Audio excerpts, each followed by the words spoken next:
আজকের দিনে দাঁড়িয়ে আপনি পলিটিশিয়ান না টিচার? দেখুন, দুটো দুটো আলাদা জোন আছে। ক্লাসের মধ্যে অ্যাজ এ শিক্ষক আপনি স্টুডেন্টদেরকে শৃঙ্খলাবোধ শেখান, রাজনীতিতে কি এটা কোনো বাধার সৃষ্টি করছে? What do you mean by discipline? শুধু 5 বছর তৃণমূল চোর এই বলে গেল, পলিটিক্যাল স্লোগান দিয়ে বিধানসভাটা কাটিয়ে দিল। আমরা তো কিছু চাই যে বিরোধীরা কিছু ভালো কথা বলুক। বারবার একটা লোককে চোর বলতে থাকি, তাহলে সাধারণ মানুষের মধ্যে ধৈর্য তৈরি হয়ে যায় সেই লোকটা চোর। আপনাদেরকে একটা ছোট্ট তথ্য দিয়ে আমরা এগরা বিধানসভাকে পথশ্রী 4, এই পথশ্রী 4-এ এগরা 1 এবং 2 এই দুটো মিলে আমরা তৈরি করছি 80 কিলোমিটারও বেশি রাস্তা। মমতা বন্দ্যোপাধ্যায় বাংলার মুখ্যমন্ত্রী আর একটা কাজ করলেন, আমাদের পাড়া আমাদের সমাধান। সেটা হচ্ছে প্রত্যেকটা বুথের জন্য 10 লাখ টাকা করে দিয়ে দিল। ছোট ছোট পাড়ায় হয়তো একটা কলের দরকার, হয়তো একটা ইলেকট্রিক পোল বসাতে হবে বা বর্ষায় ভেঙে গেছে, এই রকম ছোট ছোট কাজের জন্য এবার মানুষের প্রকল্পে আমাদের সরকার পথে নামছে। ভাবে হয়তো যে সব পলিটিশিয়ান একই রকম। একদম বাজে কথা বলা, কুৎসা করা, নোংরা কথা বলা, ব্যক্তিগত আক্রমণ, সৌজন্যতা বিহীন রাজনীতি করা, এটা মূলত বিজেপি আসার পর স্টার্ট হয়েছে। দিদি, আদরণীয় দিদি, ও দিদি। ইন্টারনেট ব্যবস্থা অনুন্নত ছিল। আজকেই একটা রাস্তা উদ্বোধন করলাম 1,11,00,000 টাকা দিয়ে।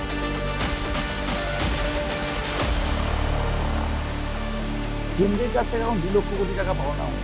আজকে মাননীয় প্রধানমন্ত্রীজি বক্তব্য বলছেন, আমি 18,000 কোটি টাকা দিয়েছি, আমার 2 লক্ষ কোটি টাকা পাওনা, আপনি 18,000 কোটি দিলেন, তাহলে পার্সেন্টেজ কত দাঁড়ায়? এগুলার অর্থনীতি মূল ভিত্তি হলো কৃষি, কিন্তু এখনকার যুব সমাজ কৃষিকাজে অনাগ্রহী।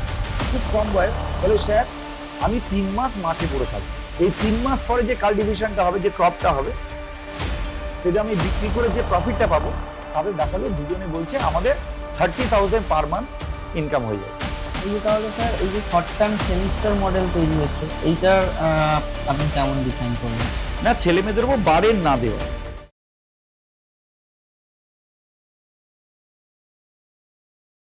হ্যালো এভরিওয়ান, আমি আপনাদের স্বাগতম জানাচ্ছি আমার নতুন podcast show beyond everything meaningful আর একটি এপিসোডে। এখানে আমরা ডিসকাশন করি real stories of success and growth, failure and motivation and truth behind the system.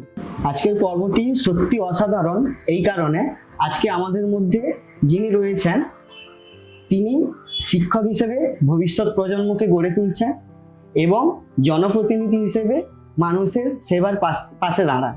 উনি এগরা অ্যাসেম্বলির মাননীয় সম্মানীয় বিধায়ক মিস্টার তরুণ কুমার মাইতি।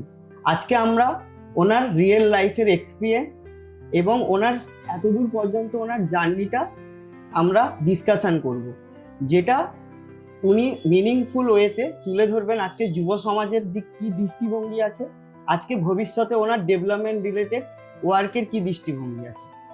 স্যার, আমার পডকাস্ট শোতে আপনার স্বাগত। নমস্কার। আপনি একজন স্কুল টিচার ছিলেন, ক্লাসরুমের ব্ল্যাকবোর্ড থেকে বিধানসভার ফ্লোর, এই জার্নিটা পরিকল্পিত নাকি হঠাৎই নেওয়া কোনো ডিসিশন আপনি? আসলে আমার কোনো এগোনোটাই পরিকল্পিত নয়। আমি বরাবরই ডানপন্থী ঘরানার মানুষ। আমার ঠাকুরদা এবং মামা দাদু, তারা দুজনে একটা সময়ে সমুদ্রের জল থেকে নুন তৈরি করে বিক্রি করতেন, এবং সেটা পিছাবনেতে যে লবণ সত্যাগ্রহ হয়েছিল সেই এলাকাতে তারা এই কাজটা করতেন গান্ধীজি আদর্শে অনুপ্রাণিত হয়ে। পরবর্তী সময়ে আমার পিতৃদেব, তিনি ইস্টার্ন রেলওয়ের কর্মচারী ছিলেন। যখন জরুরি অবস্থা চালু হয় তখন ইন্দিরা গান্ধীকে সমর্থন করতেন। একদম পুরো কংগ্রেসি ঘরানার মানুষ আমরা। যখন আমি কলেজে পড়তে যাই তখন বাম শাসন চলছে,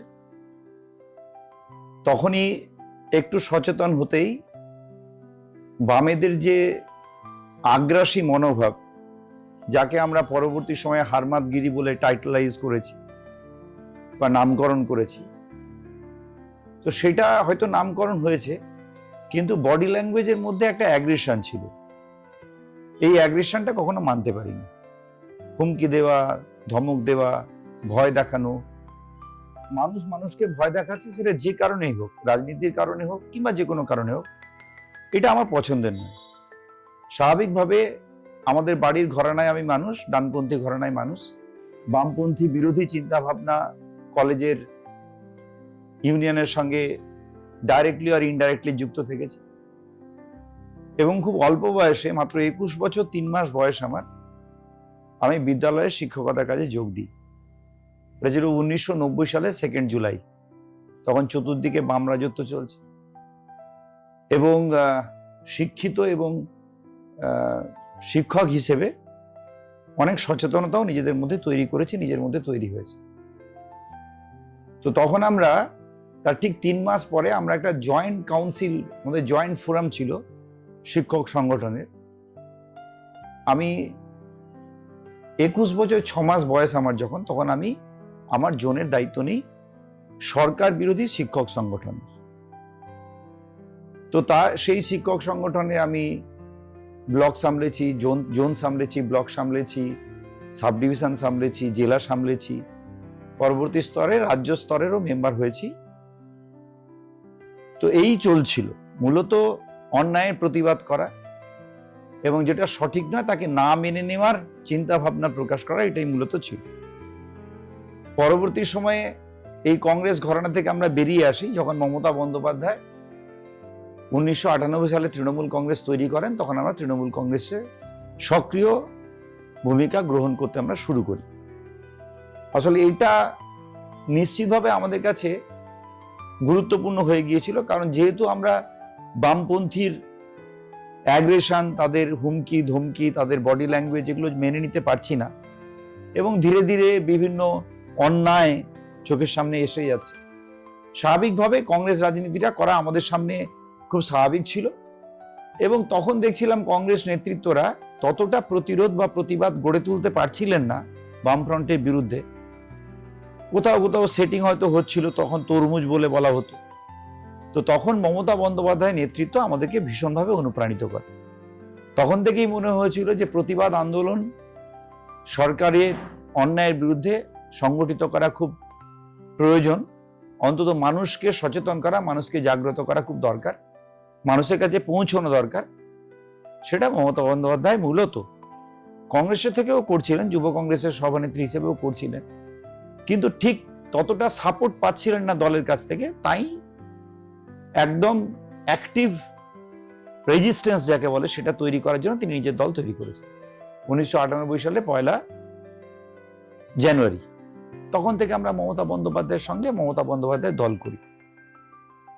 তো এই শিক্ষক আন্দোলন করতে গিয়ে কিন্তু মূলত আমার এলাকাতে, এগরা বিধানসভা ক্ষেত্র, শুধু তাই না, সারা পূর্ব মেদিনীপুর জেলাতে এবং রাজ্য স্তরেও একটা পরিচিতি গড়ে ওঠে মূলত সরকার বিরোধী শিক্ষক সংগঠন করতে গিয়ে। তো পরবর্তী সময় ডাইরেক্ট পলিটিক্সে যুক্ত হয়েছি, প্রচারে গেছি, নির্বাচনের কাজে সংযুক্ত হয়েছি, কিন্তু কখনো ভোটে দাঁড়াবো বা কোনো রাজনৈতিক পদ পাবো এই চিন্তা ভাবনা হয়তো ছিল না।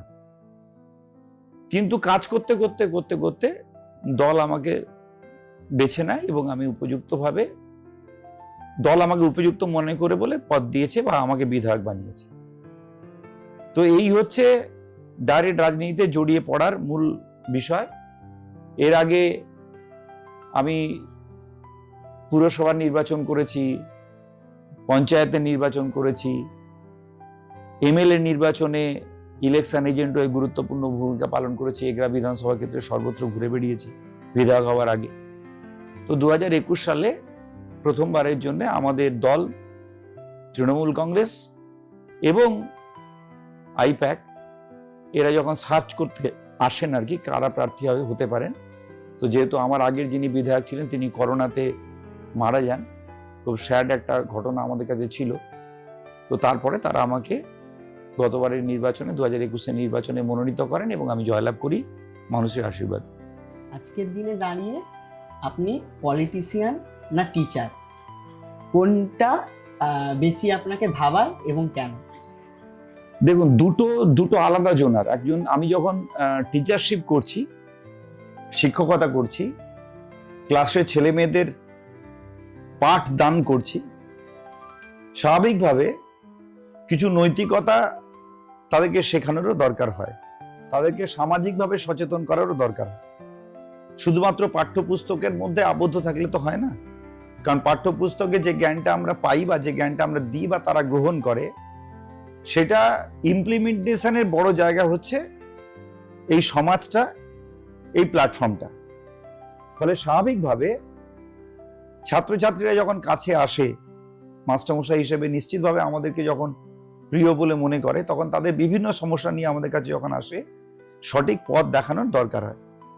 ফলে স্বাভাবিকভাবে সেই কাজটা অত্যন্ত নিষ্ঠা সহকারে করে থেকেছি। ছাত্রছাত্রীদের ডেভেলপমেন্টে তাদেরকে সামনের দিকে এগিয়ে দেওয়ার জন্য যা যা করণীয় একজন শিক্ষক হিসেবে, সেটা নিশ্চিতভাবে করেছি। এবারে পলিটিক্সের কথা যদি আসেন, তাহলে এই শিক্ষকতার সঙ্গে পলিটিক্সের কোনো কন্ট্রাডিকশন আছে বলে আমি মনে করি না। তার কারণটা, আমি ব্যক্তিগতভাবে সেই পলিটিক্সে বিশ্বাস করি যে পলিটিক্সের মধ্যে আমার একটা দর্শন থাকবে, আমার একটা দিশা থাকবে। What other people are doing, what my fellow beings are doing, and what they are doing to reach a place, reach a position, এটা আমাকে খুব একটা ভাবনাগ্রস্ত করে না। আমার রাস্তা ট্রু টু ইয়োরসেলফ। আমি কি করছি, আমি সচেতনভাবে করতে চাই, কি চাই তার একটা পরিষ্কার দিশা আমার সামনে থাকা উচিত, এবং আমি সেভাবে এগোনোর চেষ্টা করি। তো এটাই আমার কথা, যে আমি যখন রাজনীতি করব, নিশ্চিতভাবে that politics should be beneficial for the society, for the people. এই মোটো থেকে, ওই ইজম থেকে আমি পলিটিক্সটা করি। স্টুডেন্টদের সামনে দাঁড়িয়ে ক্লাস নেওয়াটা বেশি আপনাকে ইজি মনে হয়, নাকি আপনি যখন র্যালিতে কোনো বাইট দেন বা র্যালিতে কোনো কথা বলেন বা কোনো সাংবাদিককে আপনি যদি কোনো কিছু ইনফরমেশন দেন, সেটা বেশি কষ্ট লাগে? না, দেখুন, ব্যাপারটা হচ্ছে যে একটা ক্লাসের মধ্যে যখন আমি একটা পাঠদান করি, সেই বিষয়টা আমার পড়াশুনোর বিষয়, ইমপ্রম্পচু ব্যাপারটা হয় না। আমি একটা প্রিপেয়ার থাকি, প্রিপেয়ার থেকে আমি কি কি কথা বলবো যাতে স্টুডেন্টসরা ঠিকভাবে নিতে পারে, তারা আন্ডারস্ট্যান্ড করতে পারে, সেটা একটা মেন্টাল প্রিপারেশন থাকে, মেন্টাল ক্যালকুলেশন থাকে, what I should and what I should not. ফলে ছেলেদেরকে, আমার ছাত্রছাত্রীদেরকে একটা পথে পরিচালিত করতে আমার সুবিধা হয়, একটা বিষয় বুঝিয়ে দিতে আমাদের সুবিধা। ঠিক একইভাবে যখন আমরা পলিটিক্যাল প্ল্যাটফর্মে আসছি, আমার সামনে যারা বসে আছেন তারা একটু বয়স্ক মানুষ, তারা অনেক বেশি সচেতন, ফলে তাদের সামনেও কিছু বক্তব্য রাখতে হয়, এবং সেই বক্তব্যটার ওপরে এই শিক্ষকতা করার যে একটা ট্রেন্ড, সেই ট্রেন্ডটাও কিন্তু সবসময় আমার চলে আসে। কারণ একটা কথা আছে, ট্রেড অফেন গ্রাইন্ডস ইনটু ক্যারেক্টার। আমি যে প্রফেশনে থাকবো, সেই প্রফেশন আমার ক্যারেক্টারটাকে নিয়ন্ত্রিত করে। এটা খুব কমন একটা কথা। তো যদি একজন কেউ মাফিয়া হয়, তাহলে তার আচরণ দেখবেন মাফিয়ার মতো। একজন বিজনেসম্যান, তার আচরণটা বিজনেসম্যানের মতো। একজন কোনো কিছুর এজেন্ট, তার বিহেভিয়ারটা, তার ক্যারেক্টারটা ওই রকম। এটা কিন্তু তিনি ইচ্ছাকৃতভাবে করছেন না, তিনি যে প্রফেশনের সঙ্গে যুক্ত আছেন, যে কাজটার সঙ্গে যুক্ত আছেন, সেই কাজটা তাকে প্রভাবিত করে। তো স্বাভাবিকভাবে আমি যখন শিক্ষকতা করি, এই প্রফেশনটাও আমার অ্যাকশন, আমার মোটিভেশন, আমার চিন্তা ভাবনা এটাকে প্রভাবিত করে। ফলে স্বাভাবিকভাবে জেনারেল পলিটিশিয়ানদের মতো খুব জোরে চিৎকার করে বক্তব্য রাখা, খুব গরম গরম কথা বলা, এটা হয়তো অনেক সময় পারি না। তো সেটা জানি না পলিটিক্যাল মঞ্চে ওটা ডিসক্রেডিট বলে ওটা আখ্যায়িত হয় কিনা, কিন্তু যেটুকু কথা বলার, সেটুকু কথা আমি মানুষের কাছে বলার বা বোঝানোর চেষ্টা করি ফ্রম মাই ওন নলেজ, এবং যে নলেজগুলো আমি কালেক্ট করি, সেই নলেজগুলো মানুষের মধ্যে দিয়ে দেবার, যে decision is yours, thinking is yours. আমি ফ্যাক্টগুলো সামনে রাখছি, you choose which one is right and what is not. এটা হচ্ছে আমার কথা। এবং hats off to my leader Abhishek Bandyopadhyay কিছুদিন আগে বলছিলেন যে নিজের কথা বলতে গিয়ে মঞ্চে দাঁড়িয়ে চিৎকার করতে হবে, এটা পলিটিশিয়ানের সঠিক কাজ বলে মনে করি না। তিনি নিজে বলছেন যে ছোট ছোট তথ্য দেব, ছোট ছোট ডেটা দেব, যেগুলো মানুষ নিয়ে যাবে, যে হোয়াট ইজ হোয়াট মানুষ জানবে। ফলে এই যে একটা চিন্তা ভাবনার মিলে যাওয়া, এটা আমাকে খুব ভীষণভাবে অনুপ্রাণিত করে, কারণ তিনি ইয়াং জেনারেশনের একদম সামনের দিকের আইকন।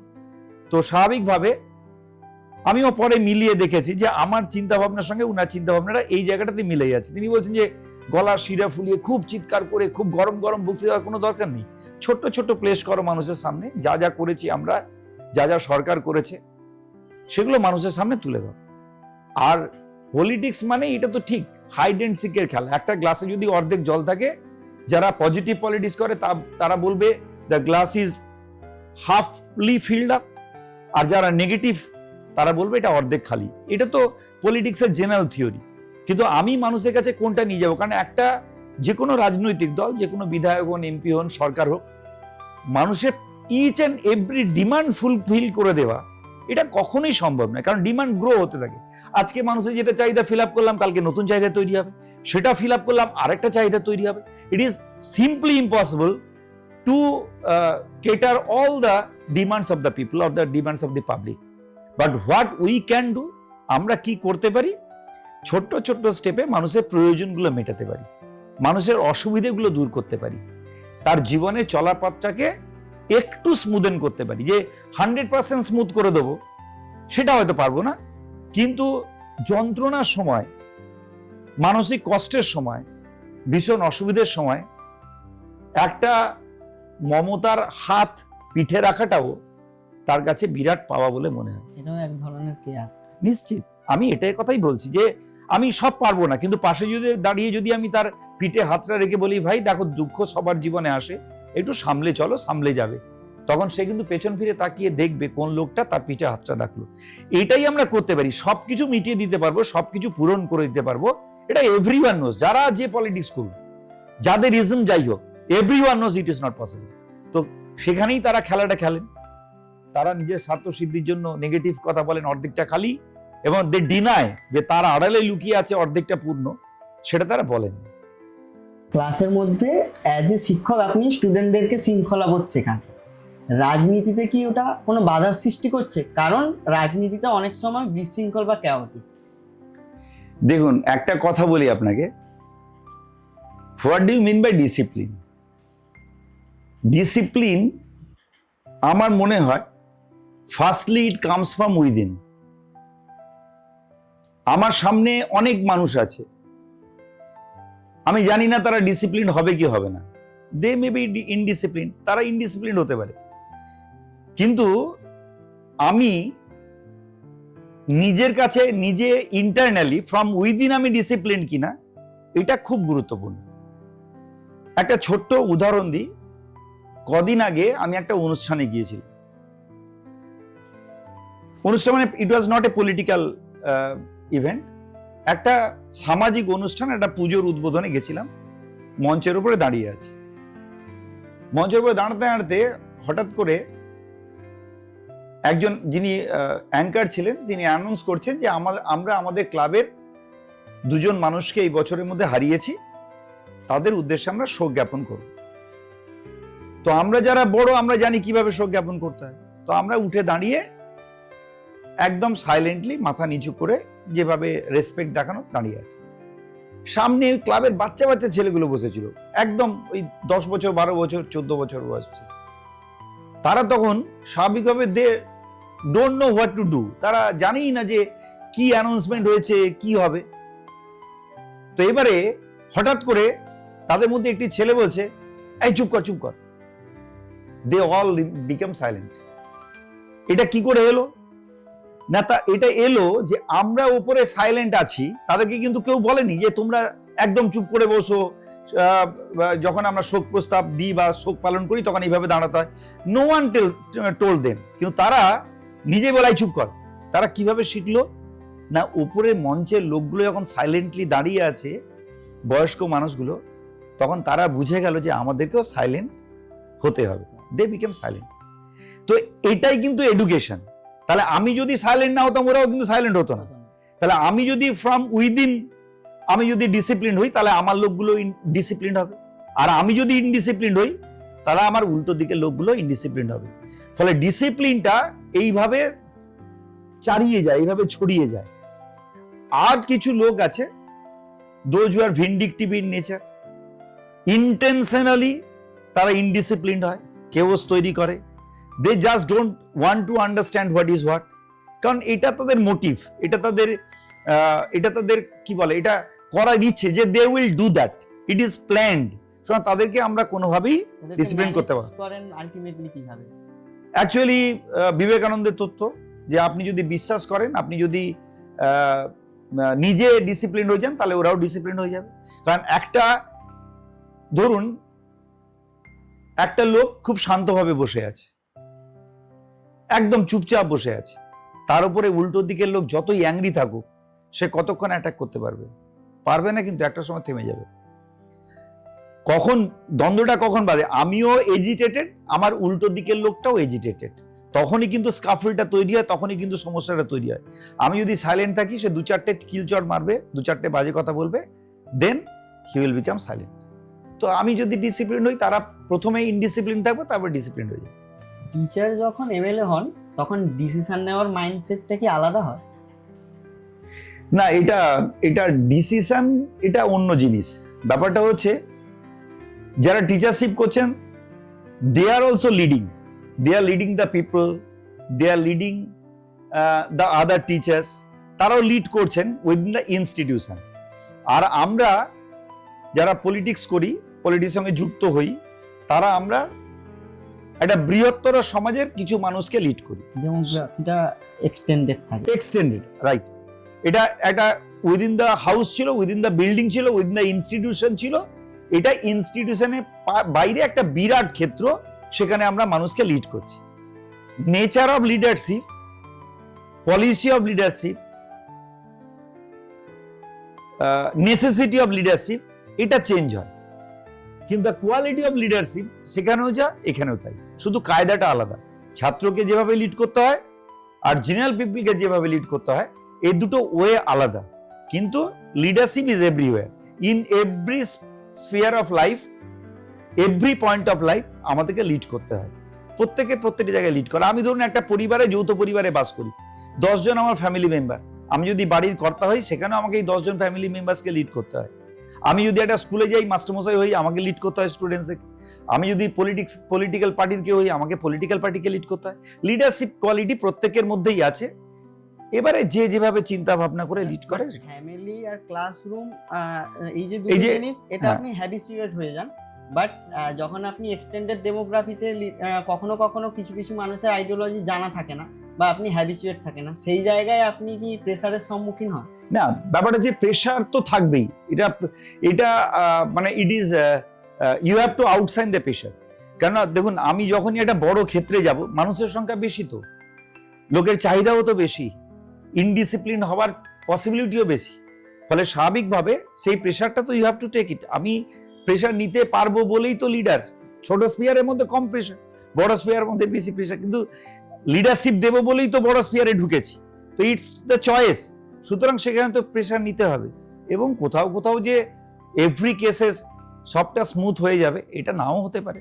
তো যাই হোক, তবে you have to try and you have to lead, এটা তো আলটিমেট গোল, আলটিমেট মানে একটা প্রচেষ্টা, সেটা তো করতেই হবে। আপনি পাচ্ছেন বলেই এই জায়গায় পৌঁছেছেন, সেটা তো অন্য ব্যাপার, কিন্তু আমি কেন নয়, যারাই সাকসেসফুল হয়েছে, every one has to do that. প্রত্যেকটা জায়গায় প্রত্যেককে নিজেদের মতো করে লিডারশিপ দিতে হয়। আর এই লিডারশিপ দেওয়ার কোয়ালিটিটা চেঞ্জ হয় বলে, লিডারশিপ দেওয়ার ধরনটা চেঞ্জ হয় বলে, এক একজন লিডার এক এক রকম, নইলে তো সবাই একই রকম হয়ে যেত। পলিটিক্যাল সায়েন্স সাবজেক্ট সিলেবাস অনুযায়ী যে রাজনীতির নীতি, রাজনীতির যে আইডিওলজি, বর্তমান রাজনীতিতে কতটা প্রাসঙ্গিক বলে আপনি মনে করেন?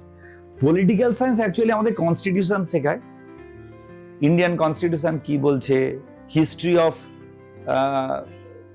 মানে ডিফারেন্ট কান্ট্রির যে কনস্টিটিউশন, তাদের কি হিস্ট্রি আছে, কিভাবে তৈরি হয়েছে, এগুলো পলিটিক্যাল সায়েন্স বলে, যেগুলো মূলত পলিটিক্সটাকে গভর্ন করে। কিন্তু পলিটিক্যাল যে ক্ষেত্রটা, সেটা আমি আনডাউটেডলি বলবো এটা ডিজেনারেটেড হচ্ছে। কেন ডিজেনারেটেড হচ্ছে? ব্যক্তি স্বার্থ এবং বেশি কিছু ক্ষমতা পাওয়া, ক্ষমতা লোভী মানুষের সংখ্যা যদি বৃদ্ধি পায়, তাহলে পলিটিক্সটা ডিজেনারেটেড হয়। আপনারা দেখুন, যদি ভারতবর্ষের ইতিহাস লক্ষ্য করেন, জাতীয় কংগ্রেসের মধ্যেই দুটি বিভাজন হয়েছিল। মহাত্মা গান্ধীর যে চিন্তাধারা ছিল আর নেতাজির যে চিন্তাধারা ছিল, দুটো চিন্তাধারা এক ছিল না, কিন্তু দুজনে গোল এক ছিল, যে we have to free our country. তো গান্ধীজি একভাবে তার গোলে পৌঁছতে চেয়েছিলেন, আর নেতাজি চেয়েছিলেন আরেকভাবে তার গোলে পৌঁছতে। সেখানে কি কন্ট্রাডিকশন ছিল না? কিন্তু এই কন্ট্রাডিকশনের মধ্যে প্রত্যেকের চিন্তা ভাবনার প্রতি সৎ ছিলেন, অনেস্ট ছিলেন, কিন্তু কখনো ডিমোরালাইজ করার, ডিমিনিশ করার প্রচেষ্টা ছিল না। কখনো গান্ধীজি নেতাজিকে ডিমিনিশ করছেন না, তুমি ভুল করছো বকাবকি করছেন না, আবার নেতাজি কখনো গান্ধীজিকে ডিসরেসপেক্ট করছেন না। এই জায়গাটা কিন্তু খুব গুরুত্বপূর্ণ। যখন কংগ্রেস ছিল, পরে বামপন্থীরা যখন প্রথমের দিকে এলেন, এদের মধ্যে বহু মানুষ ছিলেন যারা লজিক্যাল ছিলেন, সৌজন্যবোধ ছিল এবং কথাবার্তা বলার শালীনতা ছিল, এবং পলিটিক্স কেন করছি তার একটা ওয়ে এবং গোল দুটো তাদের কাছে ক্লিয়ার ছিল। ফলে সব সময় সাকসেসফুল হতে হবে এই ব্যাপারটা হয়তো খুব গুরুত্বপূর্ণ হয়ে উঠতো না। যে আমি কাজটা করছি, দ্যাট ইজ মোস্ট ইম্পর্টেন্ট। যদি সাকসেস পাবো, না পেলে না পাবো, আমি আমার কথাগুলো বলে যাব, ইট ইজ ভেরি ইম্পর্টেন্ট। আর এখন ঠিক উল্টোটা হয়েছে। উল্টোটা হয়েছে মানে কি, আমি কি কথা বলছি that is not important, but I need success. তাহলে আমি যদি আমার গোল, ওয়ে, আমার পলিসি আমি যদি ঠিক না করি, তাহলে আমি সাকসেসে কিভাবে পৌঁছবো? তাহলে আমাকে কোনো শর্টকাট ওয়ে ধরতে হবে। আর শর্টকাট ওয়েতে যে সাকসেস আছে, সেই সাকসেস নিশ্চিতভাবে কোনো প্রিন্সিপালের কথা বলে না, কোনো ইজমের কথা বলে না, কোনো ওয়ের কথা বলে না, কোনো ডিসিপ্লিনের কথা বলে না। দুজনের আইডিওলজি যেখানে আলাদা, এখানে কোনো ক্ষেত্রে কি হয়, দুটো ক্যাটাগরি অফ পিপল বা ক্যাটাগরি অফ লিডারশিপের যে তৈরি হয়, এখানকার মধ্যেও কি কোনো ডিবেট বা কোনো কিছু? দেখুন, আমি একটা কথা বলি, এখন পশ্চিমবঙ্গ রাজ্যে দুটি সরকার, মানে দুটি দল গুরুত্বপূর্ণ, ভেরি ইম্পর্টেন্ট। একটা তৃণমূল কংগ্রেস যারা গভর্নমেন্ট লিড করছে, আর একটা বিজেপি যারা গভর্নমেন্টে আসতে চাইছে। এই একই অবস্থা বামফ্রন্টের সঙ্গে মমতা বন্দ্যোপাধ্যায়েরও ছিল। লেফট ফ্রন্ট গভর্নমেন্ট লিড করছিল, মমতা বন্দ্যোপাধ্যায় আসতে চাইছিলেন। স্বাভাবিকভাবে তখন যে মুভমেন্টগুলো হতো, মানুষকে নিটকে নিয়ে মুভমেন্ট হতো। সেই নিটকে নিয়ে মুভমেন্ট যখন করা হচ্ছে, কি তার আগে যখন কংগ্রেস ছিল, বামফ্রন্ট আসতে চাইছে, লেফট ফ্রন্ট আসতে চাইছে, তখনও ডিবেট হতো, তখনও মুভমেন্ট হতো, তখনও আন্দোলন হতো। কিন্তু রিসেন্টলি আপনি যদি দেখেন, আপনি কত বিজেপি লিডার্স আছে। আমি তো বিধানসভায় ৭৭ জন এমএলএ ছিলেন, পরবর্তী সময় কিছু কমেছে। 5 বছর ধরে বিধানসভায় তাদের বক্তব্য শুনেছি। অ্যাকচুয়ালি গভর্নমেন্ট সবসময় কি করে না, গভর্নমেন্ট তার কাজটা করে, একটা অ্যাটিটিউড থেকে করে, একটা পলিসি থেকে করে, গভর্নমেন্ট কাজ করে। আর সেই পলিসির মধ্যে ত্রুটি কোথায় আছে, ভুল কোথায় আছে, আমরা ভুল কোথায় করছি, সেটা কিন্তু দেখিয়ে দেবার দায়িত্ব কার? যারা বিরোধী দলে আছেন। কিন্তু আমি বিধানসভায় 5 বছর ধরে শুধু চিৎকার শুনে গেলাম, চোর চোর চোর আর পলিটিক্যাল স্লোগান। আমি একজন লিডারকে দেখলাম না যিনি থ্রাশ করছেন গভর্নমেন্টের পলিসিকে। দেখলাম না যে আপনি এটা করছেন, it is wrong, it is not right. এই যে কথাটা কেন রাইট নয়, একটা রাইট পলিসি তুলে ধরছে, রাইট নেই, পাল্টা কিছু তুলে ধরার কোনো ব্যাপারই নেই। শুধু 5 বছর তৃণমূল চোর, তৃণমূল চোর এই বলে গেল, আর চিৎকার আর পলিটিক্যাল স্লোগান দিয়ে বিধানসভাটা কাটিয়ে দিল। এটা ডিজার্টেড হয়েছে। অন্তত আমরা যখন বিধানসভায় বসে আছি, আমরা তো কিছু চাই যে বিরোধীরা কিছু ভালো কথা বলুক।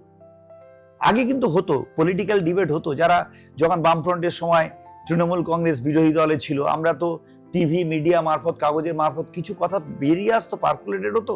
তখন দেখতাম যে অসাধারণ কথা তারা বলছেন, কিন্তু সেই কথাগুলো খুব অভাব হচ্ছে। এটা পলিসিটা কি? এই যে বললাম, কোনো ওয়ে নেই, at any cost I will be successful, পাওয়ারটা আমাকে নিতে হবে। যখনই এইটাই বড় হয়ে যাবে, ওয়েটা বড় হবে না, তখনই যা যা করার দরকার সেটা করবো। কারণ আমি যদি বারবার একটা লোককে চোর বলতে থাকি, তাহলে সাধারণ মানুষের মধ্যে তৈরি হয়ে যায় সেই লোকটা চোর। কিন্তু আপনি চ্যালেঞ্জ করুন যে আপনি আমাকে চোর বলছেন, কেন চোর বলছেন? যদি if you think I am thief, I am not legal, my way is not legal, তাহলে আপনি এফআইআর করুন আমার এগেইনস্টে। করছেন না তো? সেটা করছে। কেন করছেন না? তার মানে আপনি সেই থিওরিতে বিশ্বাস করছেন যে আমি শুধু চিৎকার করতে থাকবো, চিৎকারের জন্য মানুষকে প্রভাবিত করে দেবো। কিন্তু এখনকার মানুষ অত্যন্ত সচেতন, দে নো এভরিথিং। আগেকার দিনের মানুষ তাও একটু বেশি খবরাখবর রাখতেন না, কাগজ পড়ার সুযোগ ছিল না, টিভি ছিল না, মিডিয়া ছিল না, তারা অনেক কম জানতেন। কিন্তু এখনকার সাধারণ মানুষ, ভীষণ সাধারণ মানুষ যারা, তারা কিন্তু সবটাই জানেন, সবটাই দেখেন, সবটাই বোঝেন। ফলে তাদেরকে সহজে বোকা বানিয়ে দেওয়া চিৎকার করে করে, এটা কিন্তু সম্ভব নয় আজকের পার্সপেক্টিভে দাঁড়িয়ে। কিছু থিওরি আছে, বারবার কোনো জিনিস যদি রিপিটেড মানুষ নিতে থাকে বা শুনতে থাকে বা দেখতে থাকে, মাইন্ডসেট তৈরি হয়। একদম। এই জায়গায় কি এরকম মাইন্ডসেট তৈরি হয়েছে বলে মনে হয় মানুষের, বা এই থিওরিটা কি ওদের একটা আপনার মতে বিরোধীরা এটা করছে বলে মনে করছেন, বা ওনারা কি এইভাবে সাকসেসফুল হবে বলে মনে করছেন ওনারা? দেখুন, আমি সাকসেসফুল হলে তো সংগঠন তৈরি হয়ে যেত। সংগঠনটা কিভাবে তৈরি হয়? আমি যখন আমার কথাগুলো বলতে থাকি আর মানুষ যখন সেই কথাগুলো নিতে থাকে, তখন একটা অর্গানাইজেশন তৈরি হয়ে যায়। কিন্তু যদি আমার একটাই স্লোগান হয় তৃণমূল চোর, আমার যদি একটাই স্লোগান হয় হিন্দু হিন্দু ভাই ভাই, তাহলে এটা মানুষ কিভাবে নেবে? মানুষের তো ওয়ে তৈরি হচ্ছে না, ভালোবাসা তৈরি হচ্ছে না, সংগঠন তৈরি হবে কি করে? সংগঠন নেই, অথচ বাই হুক অর ক্রুক আমি পাওয়ারটা নিতে চাইছি। তাহলে যা যা করাই যে বাই হুক অ্যান্ড ক্রুক বলছি, এভরিথিং মানে এভরি ওয়ে তাকে ইমপ্লিমেন্ট করে ক্ষমতা দখলের চেষ্টা। ক্ষমতাটা চাই, তারপরে কি করব না করব এটা ঠিক নয়। ব্যাপারটা হচ্ছে, আমি পশ্চিমবঙ্গের একটা থিওরিকে নিয়ে আমি নিশ্চয়ই সমালোচনা করব, বিরোধীরা ফ্রি। কিন্তু যদি আমি অল ইন্ডিয়া লেভেলে রাজনীতি করি, যদি আমি অন্য কোনো স্টেটে থাকি, তাহলে same issues in another state, তাহলে তার জন্য তো আমি ইকুয়াল ভোকাল হব কিংবা ইকুয়ালি নিয়ন্ত্রণ করার চেষ্টা করব। তাহলে আমার থিওরি যদি আমি যেখানে রাজ্যে ক্ষমতায় আছি সেখানে একরকম হয়, যে রাজ্যে আমি ক্ষমতায় নেই সেই রাজ্যে একরকম হয়, তাহলে এদের বেসই নেই, এদের বিশ্বাসযোগ্যতাই নেই। ফলে মানুষ অ্যাকসেপ্ট করবে কিভাবে? আর যারা যে সমস্ত রাজ্যে মানুষেরা পলিটিক্স নিয়ে বেশি চিন্তা ভাবনা করেন না, যে আছে ক্ষমতায় আমার কি যায় আছে, সেখানে মানুষকে ভুল বুঝিয়ে দেওয়া সম্ভব। কিন্তু বাংলার মতো রাজ্য, যেখানে এডুকেশনের হার এত বেশি, যেখান থেকে বাংলার নবজাগরণ তৈরি হয়, বাংলার ইতিহাস তৈরি হয়, স্বাধীনতা সংগ্রামের ইতিহাস তৈরি হয়, সেই রাজ্যে এত শিক্ষিত মানুষের মধ্যে ভুল বার্তা চালিয়ে দেওয়া খুব অসুবিধা। এগরা থেকে দীঘা যাওয়ার, এগরা থেকে কলকাতা যাওয়ার যোগাযোগ ব্যবস্থা আগের থেকে অভূতপূর্ব পরিবর্তন হয়েছে। কিন্তু গ্রামের ভেতরে, এগরার যে গ্রামের ভেতরে যারা ইন্টেরিয়র পজিশনে থাকে, ওদের কি হাল পাল্টেছে? আর স্যার, এখন টিল ডেট এখনো মানুষ কোনো কিছু গুরুত্বপূর্ণ দরকারে মেদিনীপুর বা কন্টাই টাউনের উপরে নির্ভরশীল। এটার জন্য আপনি কি বলতে চাইছেন? প্রথম কথা বলি যে আমার বিধানসভা ক্ষেত্র এগরা সম্ভবত পূর্ব মেদিনীপুর জেলার মধ্যে সবচেয়ে বড় বিধানসভা ক্ষেত্র। শুধু পপুলেশন কিংবা নাম্বার অফ বুথসের দিক থেকে নয়, এরিয়াটাও বড়। ফলে নিশ্চিতভাবে গ্রামের ভেতরের রাস্তাগুলো ডেভেলপমেন্ট করা অত্যন্ত জরুরি। কিন্তু একটা জিনিস মনে রাখতে হবে, এটা ফ্যাক্ট, এটা সমালোচনা করার জন্য বলছি না, এটা তথ্য বলছি। লেফট ফ্রম গভর্নমেন্ট তারা 34 ইয়ার্স ছিল, এবং এই 34 ইয়ার্সের মধ্যে 2008 সাল পর্যন্ত, 2006 সাল পর্যন্ত এখানকার যারা বিধায়ক ছিলেন, মন্ত্রী ছিলেন, তারা লেফট ফ্রন্ট গভর্নমেন্টের মধ্যে পার্ট ছিলেন। 2006-এ তৃণমূল কংগ্রেস ক্ষমতায় আসে। এবারে তখন কিন্তু গভর্নমেন্ট কিন্তু লেফট ফ্রন্টের, তখন কিন্তু একটা ঢালাই রাস্তা সারা বাংলার কোথাও হয়নি। তারা মোরাম রাস্তার উপরে ডিপেন্ড করতেন, আর মোরাম রাস্তা কাদা রাস্তার সঙ্গে মিশে গিয়ে কাদা রাস্তাই হয়ে যেত। 2011 সালের পরে যখন গভর্নমেন্টটা তৈরি হলো, 2009 সালে যখন এমপি ইলেকশনটা হলো, তখন ইউপিএ গভর্নমেন্টের পার্ট হয়েছিল তৃণমূল গভর্নমেন্ট, তৃণমূল কংগ্রেস। তখন আমরা এখান থেকে একজন গ্রামোন্নয়ন দপ্তরের রাষ্ট্রমন্ত্রী পেয়েছিলাম, তৃণমূল কংগ্রেস পেয়েছিল।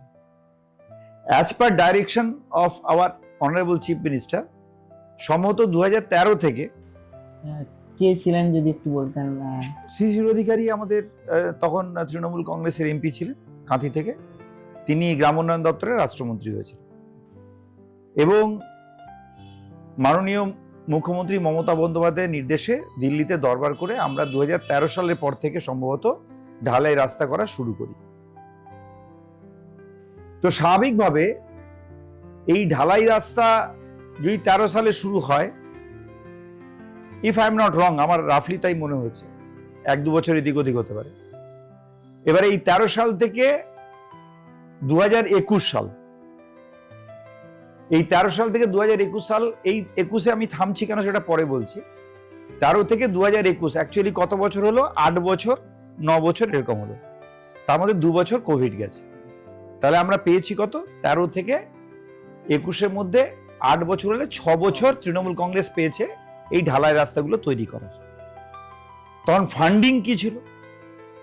তখন ফান্ডিং ছিল এনআরইজিএস প্রকল্প। এনআরইজিএস প্রকল্পের একটা ক্যাপিটাল শেয়ারিং হতো, তাতে আমরা ইনফ্রাস্ট্রাকচার ডেভেলপমেন্টে কিছু কাজ করতে পারতাম, গ্রামের ভেতরে ছোট ছোট ঢালাই রাস্তাগুলো বানাতে পারতাম।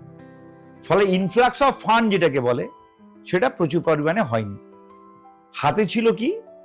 হাতে ছিল পিএমজিএসওয়াই, প্রধানমন্ত্রী গ্রামীণ সড়ক যোজনা, এবং কিছু আরআইডিএফ এর টাকায় রাস্তা হয়। ফলে এই ছোট পুঁজি নিয়ে এগ্রার মতো জায়গাতে পুরো রাস্তা তৈরি করে ফেলাটা সম্ভব ছিল না। তো এনআরইজিএসে কিছু অল্প অল্প রাস্তা তৈরি হয়েছিল। এবারে 2021-এ থামলাম কেন? 2021-এর নভেম্বর মাস থেকে এনআরইজিএস প্রকল্প বন্ধ করে দেয় পশ্চিমবঙ্গের জন্য, কেন্দ্র সরকার বন্ধ করে দেয়।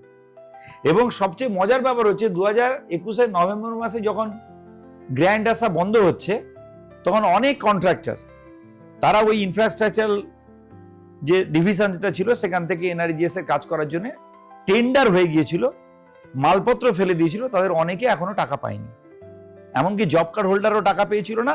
পরবর্তী সময়ে মমতা বন্দ্যোপাধ্যায়, বাংলার মুখ্যমন্ত্রী, অভিষেক বন্দ্যোপাধ্যায়, বাংলার নেতা, তারা দিল্লি পর্যন্ত দরবার করে পরে রাজ্যের টাকা থেকেই 59 লক্ষ জব কার্ড হোল্ডারের টাকা মিটিয়েছে।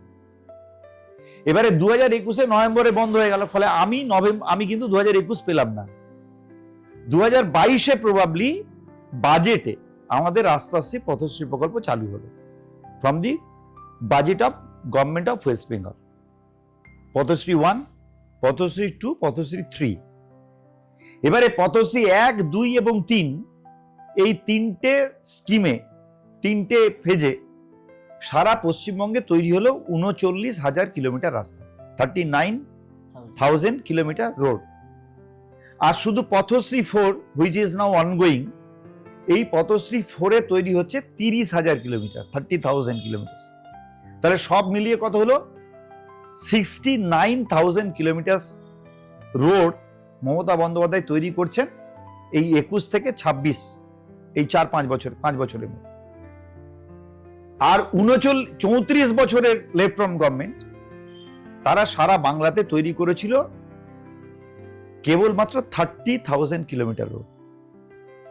তাহলে একটা সরকার 34 বছরে তৈরি করলো 30,000 কিলোমিটার রাস্তা, আর মমতা বন্দ্যোপাধ্যায় লাস্ট 4-5 বছরে তৈরি করলেন পথশ্রী রাস্তাশ্রী প্রকল্পের মাধ্যমে বাজেটের বরাদ্দ টাকা থেকে 69,000 কিলোমিটার রাস্তা, মানে ডাবলেরও বেশি। বিফোর 21 যে ফান্ডিং ইস্যু হয়েছিল কন্ট্রাক্টরদের জন্য, বা পেমেন্ট ডিলে হয়েছিল জব কার্ড হোল্ডারদের জন্য, আপনি যেটা বললেন, এটার কি প্রভাব এখনো পড়ে কোনো কিছু প্রকল্প কাজ? না, ব্যাপারটা হচ্ছে বলি শুনুন, ব্যাপারটা হচ্ছে যে আপনি গ্রামের ভেতরে ছোট রাস্তাগুলো তো বলছেন, তাহলে আমাদের টার্গেটটা কি হবে? আগে বড় রাস্তাগুলো কানেক্ট করব, কারণ আমি বাড়ি থেকে বড় রাস্তা পর্যন্ত ছোট ঢালাই বানিয়ে নিলাম, তারপরে বড় রাস্তাটা কাদা থাকলো, তাহলে এটা তো মানুষের কাছে অ্যাপ্রিসিয়েবল নয়। মানুষ কি চাইবে? আমি পুরোটা ঢালাই পাবো। তাহলে গভর্নমেন্ট কি করবে? আগে বড় রাস্তা তৈরি করবে, তারপরে যে কানেক্টিং রোডগুলো সেগুলো ফিফথ ফিনান্সের টাকা, 15 ফিনান্সের টাকা, পঞ্চায়েতের ওন ফান্ডের টাকা, পঞ্চায়েত সমিতির ওন ফান্ডের টাকা, জেলা পরিষদের ওন ফান্ডের টাকা, ছোট ছোট রাস্তাগুলো তারা তৈরি করতে পারবে, বিআপ ফান্ডের টাকা, এমপি ল্যাডের টাকা, এগুলো থেকে তৈরি করতে পারবে।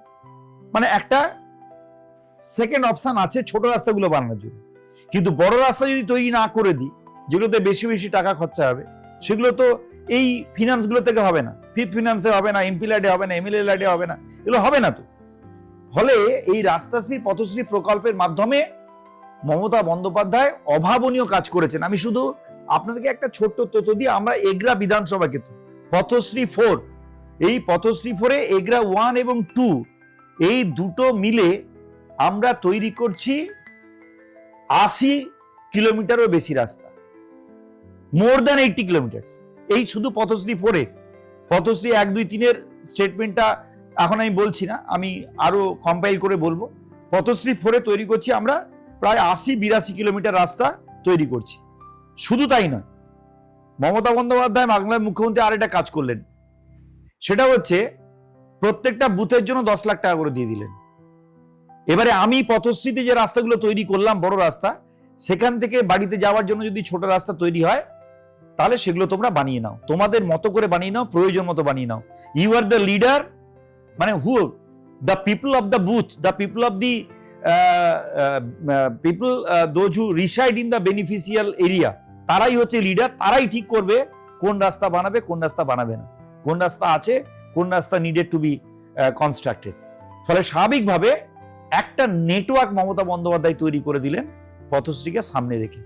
ফলে স্বাভাবিকভাবে হ্যাঁ, এখনো কিছু রাস্তা তৈরি বাকি আছে। এই 5 বছর বা 4 বছর is not enough to construct all the roads, এটা তো সম্ভব নয়।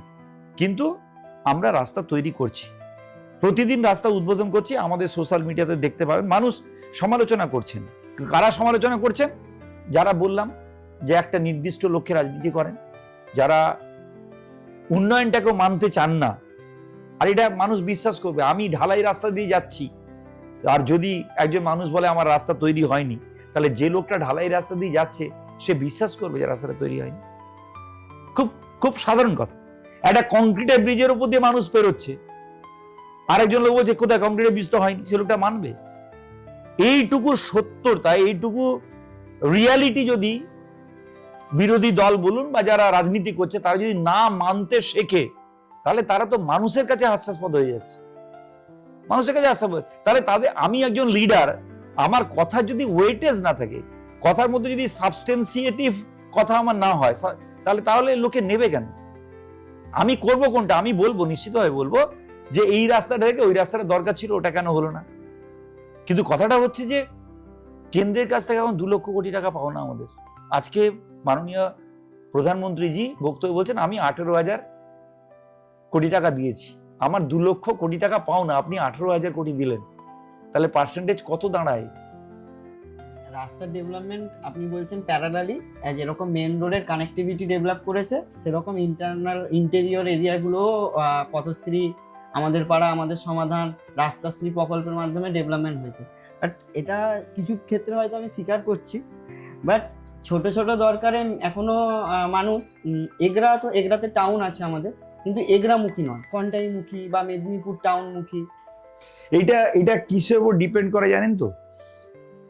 যে আমি ডাক্তার দেখাতে এগরা সুপার স্পেশালিটিতে যাব না পিজিতে যাব। ন্যাচারালি যদি 2জন অপশন দেওয়া হয়, আমি তোমার পেশেন্টটাকে পিজিতেও ভর্তি করাতে পারি, আমি তোমার পেশেন্টটাকে এগরা সুপার স্পেশালিটিতেও ভর্তি করতে পারি। তোমার এগরাতেও যে চিকিৎসা হবে, পিজিতেও সেই একই চিকিৎসা হবে, একই ডক্টর এখানেও থাকবে, একই ডক্টর ওখানেও থাকবে। সেই লোকটা কি চুজ করবে? লোকটা পিজি চুজ করবে। এটা অন্য ক্ষেত্র। তো স্বাভাবিকভাবে একটা কাঁথি শহর, এতদিনের শহর, স্বাভাবিকভাবে সে ধীরে ধীরে ধীরে ধীরে নিজে নিজে একটু একটু করে বাড়তে বাড়তে একটা জায়গায় পৌঁছেছে। মেদিনীপুর এতদিনের শহর, এত পুরনো শহর, ফলে সেও তার ইনফ্রাস্ট্রাকচার থেকে শুরু করে এভরিথিং একটু একটু করে ডেভেলপ করে একটা জায়গায় পৌঁছেছে। আর এগরা শহর বেশি পুরনো নয়, ফলে তার সবটা তৈরি করে ওঠা সম্ভব হয়নি। কারণ বামফ্রন্টের সময় বেশিরভাগটা ছিলাম, আর অল্প যেটুকু সময় আমরা এসেছি সেগুলো একটা টাউন প্ল্যান করে যে একদম তৈরি করে ফেলা, দুটো জিনিস, একটা প্ল্যানিং আর সেকেন্ডলি হচ্ছে ফান্ডিং, এই দুটোকে ম্যাচ করা এটা খুব টাফ। একই অবস্থা, আমার যত টাকা লাগবে সমস্ত ড্রেনেজ কমপ্লিট করে ফেলার জন্য, তত টাকা আমি একসঙ্গে পেলাম না, অল্প অল্প অল্প করে পাচ্ছি, অল্প অল্প করে তৈরি করছি। It will take time. এটা তো মানে খুব কম দিনে করে ফেলবো বললে হবে না। এখনকার সময় কি তাহলে ফান্ডিং বেশি বলে এই যে যতটুকুনি রাস্তাঘাট ডেভেলপমেন্ট হয়েছে, বামফ্রন্টের সময় কি ফান্ডিং ইস্যু ছিল, রেভিনিউ জেনারেট গভর্নমেন্টের ইস্যু ছিল, এই কারণে কি তারা 100% ছিল। আগে কত টাকার বাজেট হতো আর এখন কত টাকার বাজেট হয়? আগে রেভিনিউ কালেকশন কত ছিল, এখন রেভিনিউ কালেকশন কত হয়? এ তো ডিফারেন্স আছেই, আপনি বাজেট দেখলেই বুঝতে পারবেন। অ্যাকচুয়ালি আমার যদি নিড থাকে না, আমি তো কালেকশনে যাব। আমার নিড নেই, আমার নেই। বামফ্রন্ট ভাবেই নি যে রাস্তাগুলো তৈরি করতে হবে, বামফ্রন্ট ভাবেই নি যে মানুষকে ভালো পরিষেবা দিতে হবে, কখনো ভাবেনি। একটা মোরাম দিয়ে দিলাম, কাজ শেষ। ওই রেভিনিউ তুলনামূলক কম থাকলেও ডেভেলপমেন্ট সম্ভব ছিল আপনি মনে করেন? তা বলছি না, আমি বলছি আমার যখন অ্যাগ্রেশন থাকবে না, আমি এই ডেভেলপ করবো, এই ডেভেলপ করবো, তাহলে তো আমি ইনকামের দিকেও তো নজরটা দেবো। আমার যদি নিড কম থাকে, মানুষকে শান্তি দিতে চাইনি, সুখ দিতে চাইনি। আজকে আপনি ভাবুন, আপনি একটা নতুন বাড়ি করছেন, মমতা বন্দ্যোপাধ্যায় মুখ্যমন্ত্রী, আপনার বাড়িতে ইলেকট্রিসিটি যাওয়ার জন্য 5খানা খুঁটি লাগবে, Mamata Bandyopadhyay free of cost 5খানা খুঁটি দিয়ে আপনার রাস্তায় পাঠিয়ে দিচ্ছে। আর বামফ্রন্টের সময় আপনাকে খুঁটি কিনতে হতো, তাও আপনি বিদ্যুৎ পেতেন না, পারমিশন পেতেন না। দিনের পর দিন ঘুরতে ঘুরতে ঘুরতে ঘুরতে একটা বৃত্তের মধ্যে ঘুরতে হতো, পারমিশনই পেতেন না। আর আজকে অ্যাপ্লাই করুন, কালকে বিদ্যুৎ দপ্তর এসে দেখবে আপনার কটা খুঁটি লাগবে, 1 মাসের মধ্যে আপনার বাড়িতে বিদ্যুৎ দিয়ে চলে যাচ্ছে। একটা কোয়ালিটেটিভ ডিফারেন্স, আপনি মানুন আর না মানুন, যারা মানছেন না তারা সত্যের অপলাপ করছেন, একটা অ্যাটিটিউড থেকে কাজ করছেন। তখনকার দিনে মানে ইন্টারনেট ব্যবস্থা অনুন্নত ছিল, অনলাইন অ্যাপ্লিকেশন, অনলাইন এই জিনিসটা এখন অনলাইনের জন্য হয়তো তাড়াতাড়ি হচ্ছে। তখনকার দিনে সবটাই অফিসিয়াল ডকুমেন্টস, আমাকে যেতে হবে বা আমাকে একটা আবেদন করতে হবে, সবটাই অফলাইন ফরমেশনে ছিল। এখন ইন্টারনেট পরিষেবার জন্য হয়তো সম্ভব হচ্ছে। বিষয়টা তো সেরকম নয়। আমি অনলাইন ইন্টারনেট যাই বলুন না কেন, আমি তখনও তো ত্রিস্তর পঞ্চায়েত ছিল, তখনও তো মেম্বার্স ছিল, তাদের সঙ্গে পঞ্চায়েতের কানেকশন ছিল, জেলা পরিষদের কানেকশন ছিল, রাজ্যের কানেকশন ছিল, তারাও তো এলাকায় এলাকায় ঘুরতেন। অ্যাটিটিউডে ডিফারেন্স ছিল। এবং সেই সমস্ত জায়গাগুলো বামফ্রন্টের সময় উপদ্রুত ছিল, যে জায়গাগুলোতে কমিউনিকেশন ছিল না। পুলিশ পৌঁছানোর আগে অপরাধ সংগঠিত হয়ে যেত। তাহলে আমি যদি গভর্নমেন্টে থাকি, তখন কি আমার দায় ছিল না যে এইটাকে আমাকে ঠিক করে দিতে হবে যাতে অ্যাডমিনিস্ট্রেশন পৌঁছতে পারে? এটা তো এসেনশিয়াল ছিল। ডিলে অ্যাকশন ওরা ওদের অ্যাটিটিউডে চলতো, তো সেটা তাদের বিষয় ছিল, সেটা নিয়ে আমি বলবো না। আপনি বললেন আমার ভেতরের রাস্তাগুলো তৈরি হয়েছে কিনা, তার উত্তরে দুটি কথা বলবো। এক, অভাবনীয় ডেভেলপমেন্ট আমরা করেছি মমতা বন্দ্যোপাধ্যায়ের অনুপ্রেরণায়, তার সাহায্যে এবং তার মানুষের সেবা করার দৃষ্টিভঙ্গি থেকে। হ্যাঁ, নিশ্চিতভাবে 100% আমরা করতে পারিনি, কারণ ডেভেলপমেন্ট একটা কন্টিনিউয়াস প্রসেস, এটা সঙ্গে সঙ্গে শেষ হয় না, এটা চলতে থাকে। তার কারণ আজকে ধরুন আমি একটা ঢালাই রাস্তা তৈরি করছি, লংজিভিটি 10 বছর, আমি যখন 10 বছর শেষ করে আসবো তখন এই রাস্তাটা ভেঙে যাবে, এটা আবার বানাতে হবে। ফলে ডেভেলপমেন্ট কন্টিনিউয়াসলি চলবে। কিন্তু মূল কথা, what is my attitude, what is the attitude of the government, what government wants to do, আর কোন জায়গায় পৌঁছতে চাইছি, এটা অত্যন্ত ইম্পর্টেন্ট। আজকেই একটা রাস্তা উদ্বোধন করলাম 1,11,00,000 টাকা দিয়ে। সেখানে আমাদের সঙ্গে ছিলেন বামফ্রন্ট থেকে জেতা 4বারের মেম্বার, তিনি পরবর্তী সময় আমাদের দলে সংযুক্ত হয়েছেন। তিনি বলছেন, আমি 4বার মেম্বার ছিলাম, মানুষকে বলে বলে রাস্তা করাতে পারিনি, মোরাম ফেলতে পারিনি। এগরা 2 এর 1 নম্বর ব্লকে একটা রাস্তা উদ্বোধন করলাম, 2 কিলোমিটার রাস্তা, 1,11,00,000। They never dreamed of it. তারা কখনো ভাবেনি যে একসঙ্গে 1,11,00,000 টাকা একটা গভর্নমেন্ট স্যাংশন করবে একটা রাস্তা তৈরির জন্য। তারা অবাক হয়ে গেছে। তো যেখানেই আমরা যাচ্ছি মানুষের মধ্যে অভাবনীয় সাড়া পাচ্ছি যে রাস্তাটা, তারা প্রথমে বিশ্বাস করতে পারছিলেন না যে কোনো একটি গভর্নমেন্ট এত করতে পারে। এই বিশ্বাসটা তাদের এসছে, ভরসাটা তাদের এসছে। এগরার অর্থনীতির মূল ভিত্তি হলো কৃষি, কিন্তু এখনকার যুব সমাজ কৃষিকাজে অনাগ্রহী। সেরকম ভালো কোনো বিকল্প কর্মসংস্থানও নেই এগুলাতে। তাহলে আপনি এখনকার ইউথকে কর্মনির্ভর বা কর্মশালী হওয়ার জন্য কি সাজেশন দেবেন? বা যে যুবকটা আজকে স্ট্রাগল করছে একটা চাকরির জন্য বা একটা ছোট ব্যবসা ডেভেলপ করবে বলে, তাদের প্রতি আপনার অ্যাডভাইস কী থাকে? বিশেষ করে পূর্ব মেদিনীপুর জেলা, পশ্চিমবঙ্গ বটে, ইউথদের মাইন্ডসেটটা চেঞ্জ করতে হবে। মাইন্ডসেটটা কি? পূর্ব মেদিনীপুরের শিক্ষার হার সবচেয়ে বেশি। আপনি এখানে প্রচুর ইন্টেলিজেন্ট ছেলে পাবেন, হাইলি কোয়ালিফাইড ছেলে পাবেন, কিন্তু এদের প্রত্যেকের অ্যাটিটিউড হচ্ছে আমি পড়াশুনো করব, একটা সরকারি চাকরি করব। একদম। কিন্তু এটা এদেরকে বুঝতে হবে যে সরকারি চাকরি কত পার্সেন্ট লোক পেতে পারে। 2%, 3%, 4%, 5% ছেলে মেয়ে পাবে। তাহলে বাকিরা তো সরকারি চাকরি পাবে না।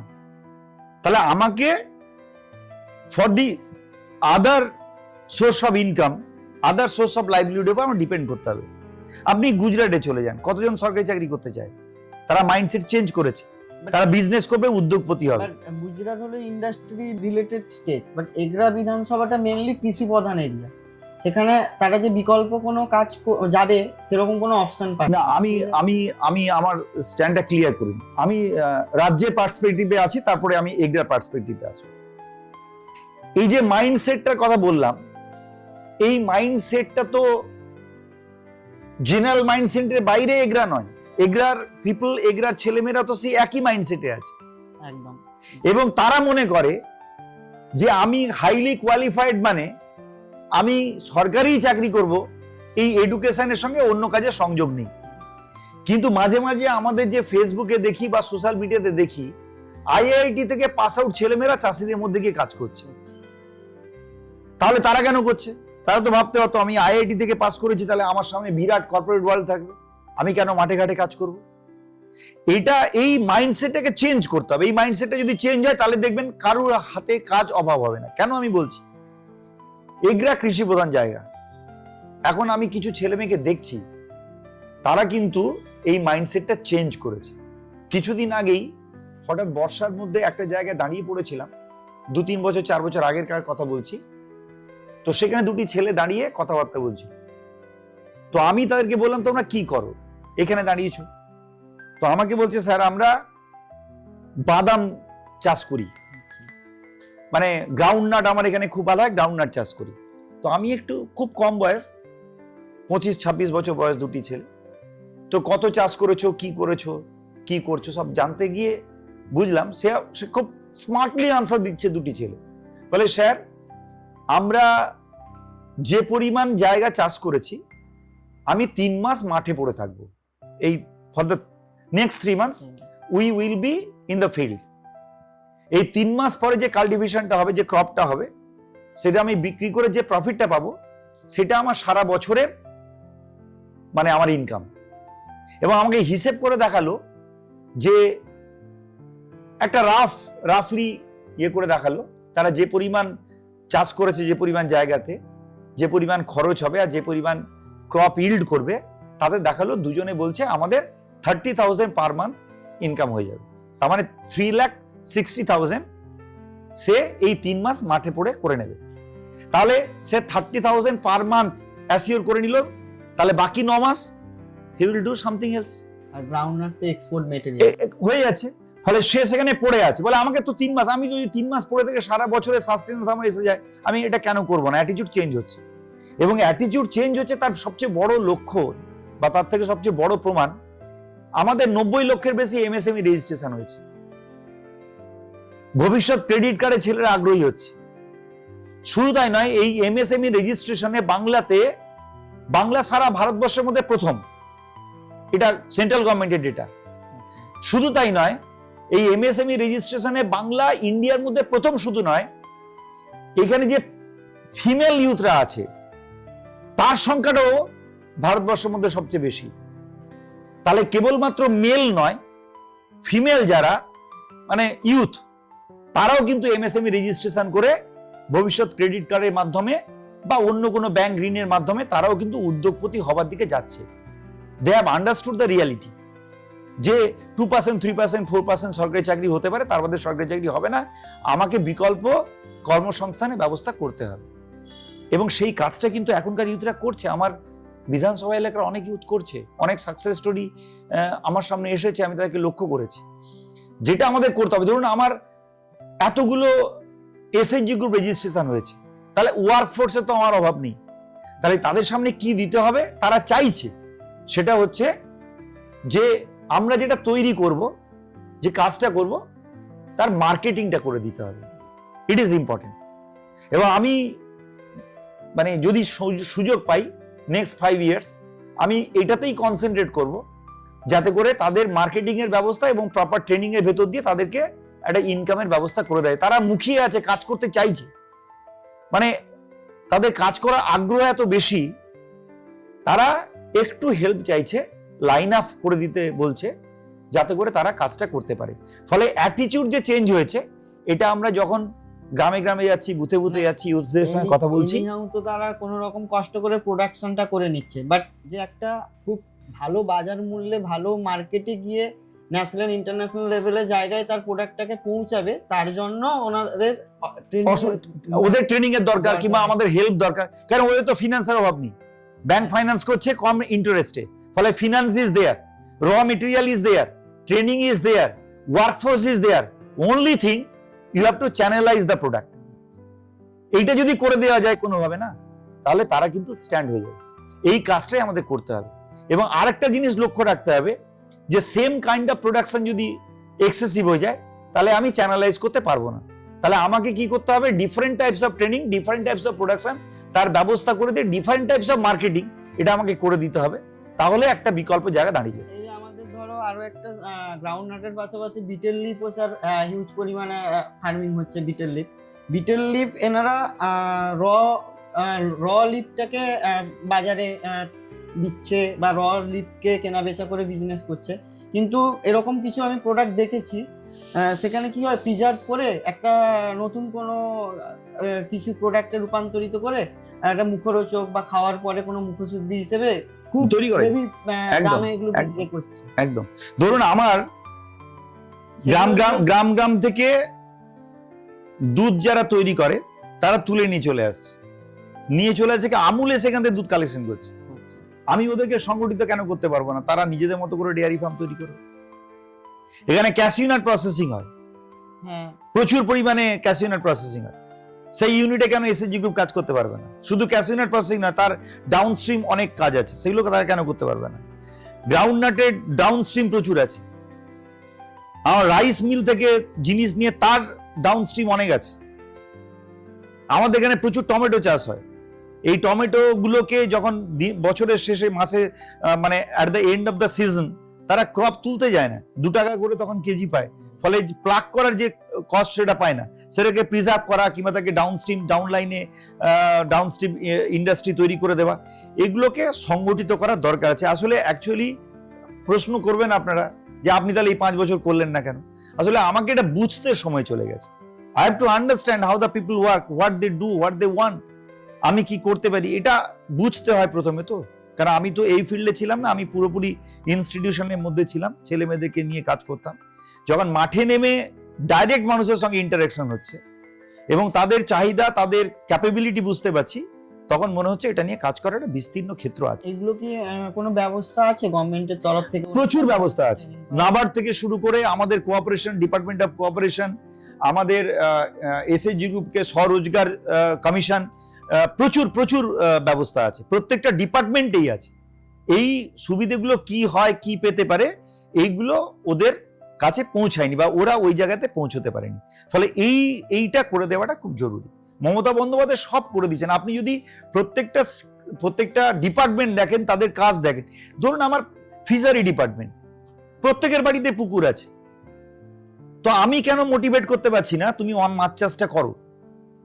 তোমার একটা ছোট পুকুর আছে, ছোট পুকুরে তুমি মাছ চাষটা করো। তুমি কি করছো? তুমি মাছ করছো ঘরে খাওয়ার জন্য করছো। তো আমি ঘরে 5 কেজি মাছ লাগে বছরে, একটা কথাই বললাম, সেটা যদি 50 কেজি করি 45 কেজিতে বিক্রি করতে পারবো। এগুলো মোটিভেট করা, মানুষকে ছোট ছোট জায়গায় পৌঁছে দিয়ে ওদেরকে একটা সিস্টেমের মধ্যে এনে দেওয়া, এটা খুব জরুরি। এটা আনতে পারলে কিন্তু দে উইল বি স্যাটিসফাইড এবং তাদের সামনে একটা বিকল্প অর্থনীতি, বিকল্প ইনকাম, রোজগারের রাস্তা খুলে যাবে। এখন স্যার এআই ডিজিটাল এসের একটা দর চলছে এই 2026-25-এর পর থেকে। আপনি কি এটা মনে করেন না যে আমাদের জেলার স্কুলগুলো ডিজিটাল এজের জন্য ঠিকভাবে তৈরি হয়ে উঠছে না? এখনকার স্টুডেন্টদের মেন মোটো হয়ে দাঁড়িয়েছে পাসের হার আর সেই তথাকথিত সিলেবাস, এইগুলোর পেছনেই ওরা ছুটছে। অ্যাকচুয়ালি আমি আপনার সঙ্গে এ ব্যাপারে একমত। এডুকেশনটা কনকারেন্ট লিস্টে আছে, রাজ্য তার মতো করে সিদ্ধান্ত নিতে পারে না। ফলে স্বাভাবিকভাবে ইন্ডিয়ার এডুকেশন পলিসি কি হবে, পাঠ্যপুস্তকের মধ্যে কি আসবে কি আসবে না, এটা একটা গাইডলাইন এনসিআরটি তৈরি করে, and all the states follow those guidelines. তো অ্যাকচুয়ালি সেন্ট্রাল গভর্নমেন্টকে ভাবতে হবে যে আমি আমার পরবর্তী প্রজন্মকে কোন দিকে নিয়ে যাব। যদি আমার ইচ্ছে হয় বা আমার যদি মোটো এটা হয় ইন্ডিয়ান হিস্ট্রিকে মুছে ফেলবো, নতুন ন্যারেটিভ তৈরি করব, নতুন হিস্ট্রি তৈরি করব এবং এডুকেশন পলিসিকে সেই দিকে নিয়ে যাব, তাহলে দে ক্যান ডু দ্যাট। তাহলে পরবর্তী প্রজন্ম সেইভাবে হবে। কিন্তু যদি আমি মনে করি যে আমি জ্ঞান এবং বিজ্ঞানের উন্নয়নটা ঘটাবো, আজকে যদি আমি চেষ্টা করি পুরাণের সময় যে গল্পগুলো আমরা শুনেছি সে সময় নাকি বিজ্ঞান ছিল, সায়েন্সের রিসার্চ হতো, এইগুলোকে প্রমিনেন্ট করে দেখানোর চেষ্টা হচ্ছে। মানে আমরা পেছন দিকে ফিরতে চাইছি। কিন্তু হাতে কলমে শেখানো, সিলেবাসের মধ্যে তাকে অন্তর্ভুক্ত করা, এগুলো কিভাবে করব, এই পলিসি কিন্তু এনসিআরটি কে তৈরি করতে হবে। গতানুগতিক পন্থা থেকে বেরিয়ে এসে আমাকে একটা স্ট্রেট ওয়ে এডুকেশন পলিসি তৈরি করতে হবে।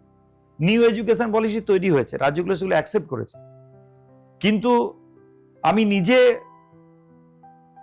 ভীষণ হতাশ যে সেন্ট্রাল গভর্নমেন্ট এডুকেশন পলিসিকে অ্যাকসেপ্ট করে রাজ্যরা নিউ এডুকেশন পলিসি চালু করছে।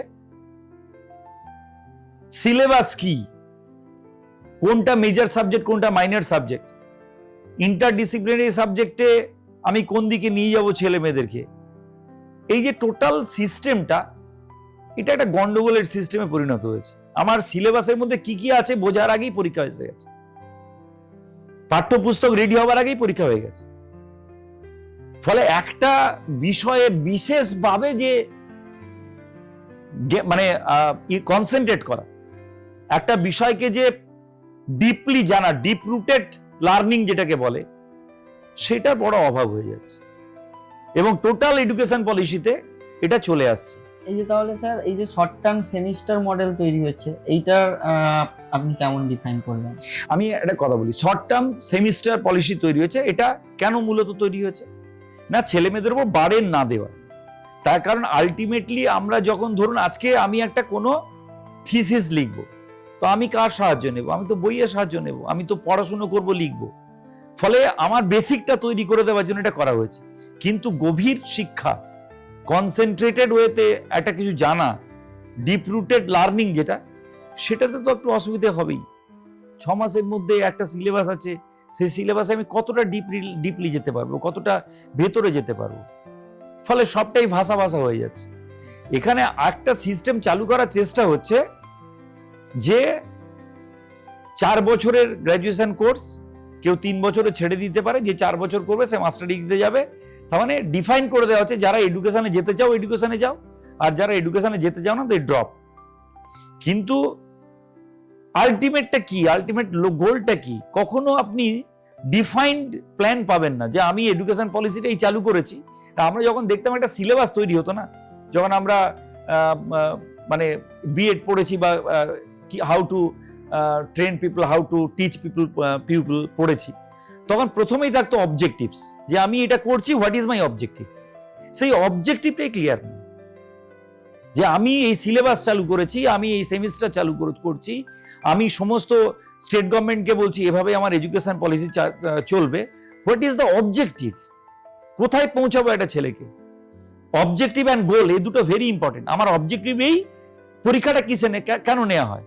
আমার অবজেক্টিভ সেট আছে, আমি কতটা অ্যাচিভ করলাম, এটাই তো এক্সাম।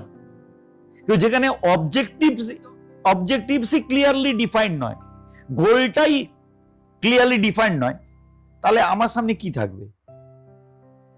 খুব আমি বুঝতে পারিনি। আমার হয়তো এটা ইট মে বি যে আমি হয়তো ওই লেভেলে পৌঁছাইনি বলে বুঝতে পারছি না, কিন্তু আমি অধ্যাপকদের সঙ্গে কথা বলছি কলেজের সঙ্গে যুক্ত থাকার জন্য, মানে কলেজে গভর্নিং বডি থাকার জন্য, হায়ার এডুকেশন থাকার জন্য, everyone says the same thing, বলে আমাদের কাছে অবজেক্টিভসটাই ক্লিয়ার নয়, what we do and why, what and why, এই দুটো খুব গুরুত্বপূর্ণ। এটাই যদি ডিফাইন না হয়, ওয়েল ডিফাইন না হয়, তাহলে যিনি পাঠ দান করছেন তিনি কি করবেন, আর যে পাঠ গ্রহণ করছে সে কি করবে? এটা খুব অসুবিধা হচ্ছে। লোকেরা মনে করে এমএলএ মানে অফুরন্ত ফান্ড। আপনি ডেভেলপমেন্ট রিলেটেড বা উন্নয়নের কাজ করতে গিয়ে কি আপনাকে অভাবের মুখে পড়তে হয়? আর এই ডেভেলপমেন্ট রিলেটেড কাজে বিউরোক্রেটিক বাধাটা কিভাবে আপনি ফেস করেন? ব্যাপারটা বলি, যে বিধায়ক মানে অফুরন্ত ফান্ড, এটা মানুষ মনে করেন। কেন মনে করেন? তারা মনে করেন একটা বিধানসভা ক্ষেত্রের মধ্যে রিপ্রেজেন্টেটিভ হিসেবে টপমোস্ট জায়গাটা হচ্ছে একটা বিধায়কের। ফলে আমি ডেভেলপমেন্ট রিলেটেড যা যা চাইবো, বিধায়ক ভগবানের মতো তিনি করে দিতে পারবেন। এটা মানুষের আবহমান কাল ধরে এই মানুষের এই ধারণা পোষণ, এক্সপেকটেশন থাকে। It is very natural. কথাটা হচ্ছে এই ফান্ড দুভাবে আমাদের কাছে আসে। একটা আমরা বিয়া ফান্ডের মাধ্যমে পাই, বিধায়কের এলাকা উন্নয়ন তহবিল, সেই টাকাটা আমরা আমাদের মতো করে প্ল্যান করতে পারি।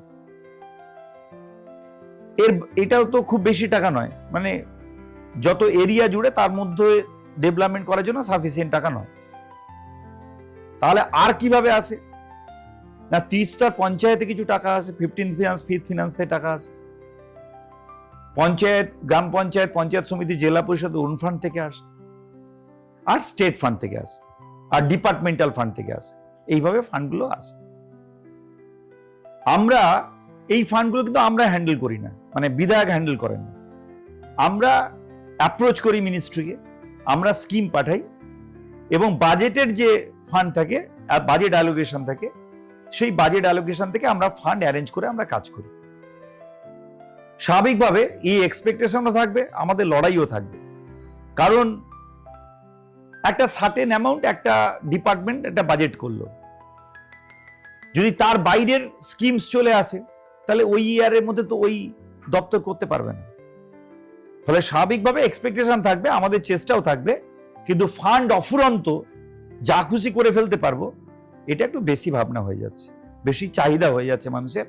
আই রেসপেক্ট দেম, কিন্তু আমরা তার মধ্যেই ম্যাচ করানোর চেষ্টা করি। কখনো পঞ্চায়েতে ফান্ডই দিয়ে দিই, কখনো জেলা পরিষদে দিয়ে দিই, কখনো স্টেট ফান্ডকে অ্যাপ্রোচ করি, কখনো জেলা পরিষদে যাই, বিভিন্নভাবে এটাকে ম্যানেজ করে ফান্ড ম্যানেজমেন্টের পলিসি অনুযায়ী কাজগুলো আমরা বার করে আনি। আর এই অ্যারেঞ্জমেন্টে বা ফান্ড যে ম্যানেজমেন্ট করেন আপনি, ধরো ডেভেলপমেন্টের জন্য, এখানে বিউরোক্রেটিক বাধাটা, ব্যুরোক্রেটিক বাধা উই ডোন্ট ফিল। কেন? Thanks to Mamata Bandyopadhyay, hour chief minister, কারণ তিনি নিজেই সমস্তটা নামিয়ে দিচ্ছেন একদম গ্রাসরুট লেভেল পর্যন্ত।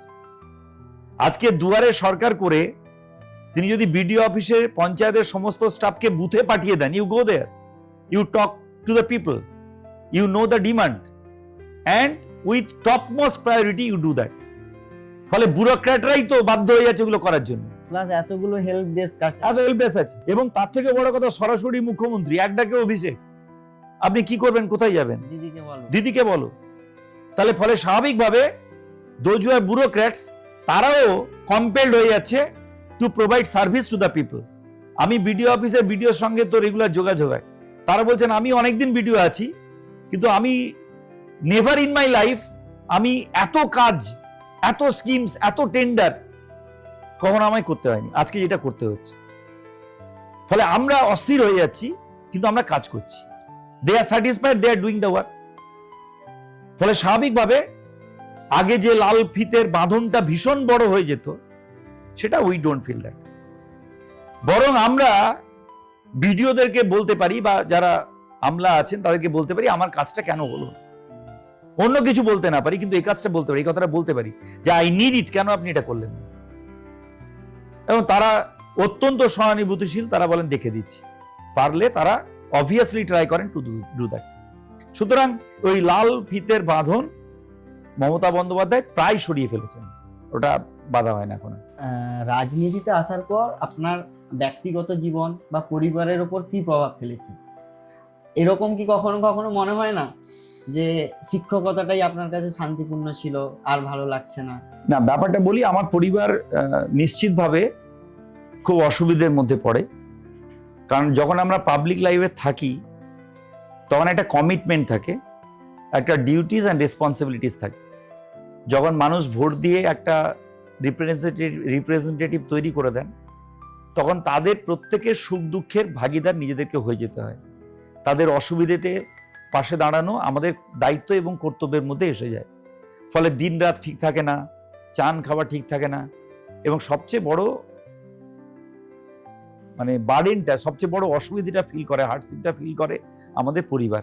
কারণ যখন আমি বিদ্যালয়ের শিক্ষক ছিলাম, একটা নির্দিষ্ট রুটিন লাইফের মধ্যে চলতাম, পরিবারকেও সময় দিতে পারতাম, বিদ্যালয়েও সময় দিতে পারতাম। ফলে স্বাভাবিকভাবে একটা রুটিন ছিল।